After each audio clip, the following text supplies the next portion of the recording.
moving on really swiftly to another dramatic story that is going on or did go on and now is coming back. HopeKid and Mr. What's his name again? DK Kwenye Beat. Sorry, I literally forgot his name. DK Kwenye Beat and HopeKid. The story starts early in January of 2019. All is well, things are kumbaya, people are living their best lives, and then, oop, a woman announces a woman announces through it was Extendella, or at least Extendella did He had fuel. that Toboa thing Yeah, going on. yeah. So like he did fuel the fans on that particular story. So basically, it's said that there was a threesome that happened between DK Kwenye Beach and HopeKid and an anonymous woman, and apparently she was in uni as well. So she's a uni girl. Hawambi is story vizuri. Hi. So this girl and HopeKid kind of had a thing going on, okay? And they apparently live in one house, okay? HopeKid and DK. So HopeKid and this girl do the twatwa, do the thing, okay? And after HopeKid had finished, and she was still in a, state of DK comes in and does the thing. Yeah, so And then she finds out she has herpes. So she claims that there was a threesome that happened between the three of them, and one, unfortunately, was unwanted. So she was assaulted, sexually assaulted. And so the story goes that during this assault, she did contract herpes. And she obviously then blames the two men because she can't tell who is who, right? Now, unfortunately, the two of them were blowing up back then. They were really big-time artists in the gospel industry. And that story, of course, being it was related to gospel artists, had it been just regular Mwananchi here singing their local music, it wouldn't have affected them much. But two gospel artists known for being in the gospel industry, first of all, having premarital sex with some random girl, and additionally having infected her with a disease, and in the process having had assaulted her, it was way too much for the gospel industry to handle. So they started being cancelled right, left, and center, and officially their careers just took a nosedive for both of them.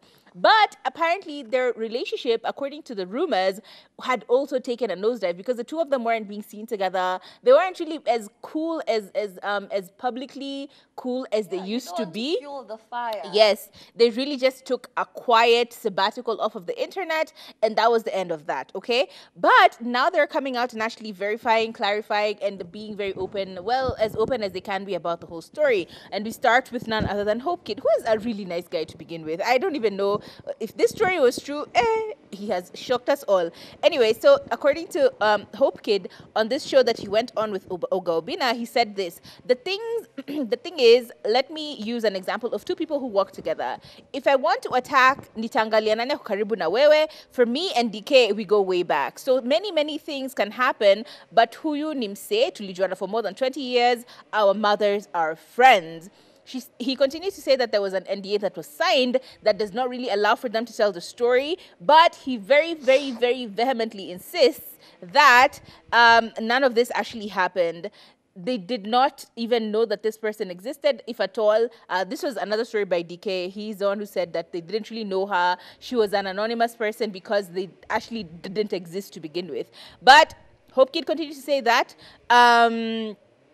this person destroyed their reputation and was unfortunately a ghost. That time, kungekuwa na mtu angekuwa kwa hii scandal angekuwa ameharibu sana, because wase we're always telling us dem anawaharibia jina na ni ghost. Hakuna mtu anamjua. We would have posted her to show who she is, but decided to ignore it. He said that the careers both took a nosedive and it became a whole thing. It was crazy. It was like a movie. And apparently all this was happening because DK had beef with Extendella, and Extendella was really trying to destroy his name and to defame him as much as he could.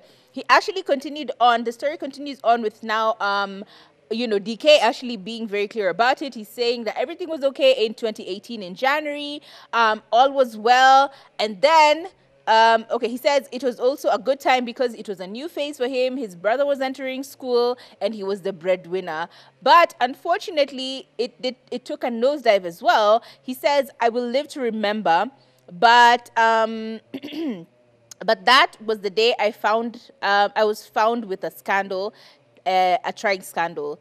That was the beginning of the new jungle for me. It started in February 2019, and everything was well until he started getting calls and messages, and he didn't know who to answer. So he decided to get everyone off and told his get everyone off. Wow. He decided to put everyone off to quiet the stories, and actually went as far as to turn off his phone. Obviously, he told his family and friends about it beforehand. He said, I'm just not going to be available on the phone, so just let the story die down. But it just was a lot. And he was just about to get married to his girlfriend of 5 years, Shanice. But Shanice says that because of the open communication that they had in their relationship, she didn't feel the need to take that story and put it to heart, because obviously if he's saying one thing and she knows him, she'll believe him over everyone else. And obviously at the same time, if one of them did have the disease, see, the girlfriend would also have had the disease. Like, it's just a lot of drama, a lot of unfolding, which basically says that the beef between X Chandela and DK was what prompted this anonymous and ghost person to tell a story that is non-existent, accusing the two men, and now it's carried on for many years, and they're just trying to clear the air. Yeah. That's what I got. I don't know who to believe at this rate. The woman has never actually publicly come out, so let's start from there. Yep. But who are they signing this NDA with if the woman is non-existent? I do not know. And additionally, if she is so much of a ghost, how is it possible that when they tell the story, they tell of a person that exists, but then come back and say that the person does not exist? You know, it's very mixing and confusing information. None of them seem to be giving a very clear explanation as to what exactly happened. We don't have test results to show that none of them actually have herpes. Like, there's so much you can give in terms of receipts, and they did not offer the receipts. So in my mind, I'm still left with the question of, did this really happen and they waited a long time to let it blow over, and now they're trying to get back into the good graces of the public? That's where I'm looking at it from. If this was like a vendetta against them, if this was, you know, a story that was orchestrated and put in place by Extiendela just to finish them, that is diabolical. It As really in, is. That is The villain horrible. story of villain As stories. in, that man should be in charge of political campaigns. Because Right? it just shows how far he would go to like destroy somebody. someone. But also, it's also a lesson in self-preservation. Because if we're being honest, the minute this story came out, everybody was hands off, you know? Me included, as in, I'll put myself out there. Like, I used to be very good friends with HopeKid, as in very good friends. He's a really nice person. But the minute this story came out, I was not very quick to go to social media and defend my friend. I was very quick to be like, what? You know, I'm going to watch from the side. Yeah, let me gonna see watch from how the this sidelines. plays out. I'm sorry. And a part of me did feel bad. Yeah. But at the same time, I was also like self-preservation, you know? Because, like, imagine if it's you got true, attacked, and now you're the anti-feminist of all anti-feminists. exactly. If It's you got crazy. attacked, he got attacked because there was beef with Extiendela and DK. And Also- he was part of the crossfire. Okay, so you- according to their story. So now imagine if You started defended defending. somebody and then you're also part of the story. Holy and also hell. you're also against this woman who came out and was claiming assault, and now you're trying to say she was lying. So immediately I was like, So it just goes to show, if you can avoid scandal, just avoid it. I feel like Just you avoid should. it. And also, they could have, I mean, think about it this way. If they were smart enough and this story did really They happen, could have done the test they could and have showed yes, us what's that's happening. one. They could have really, without the shadow of a doubt, clarified and said, look, these are my test results.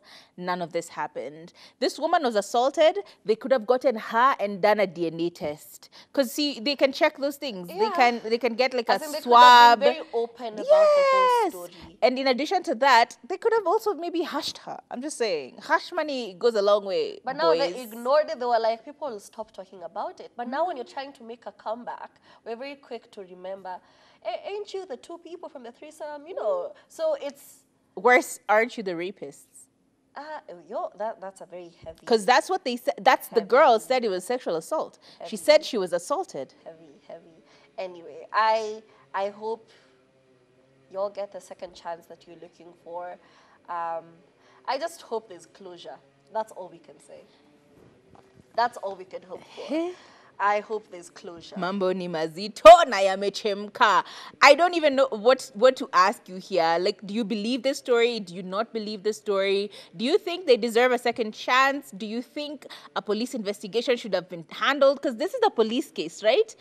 It's a lot. It's really a lot, and I don't even know what to do with that. We've given you the information. Do with that information as you please.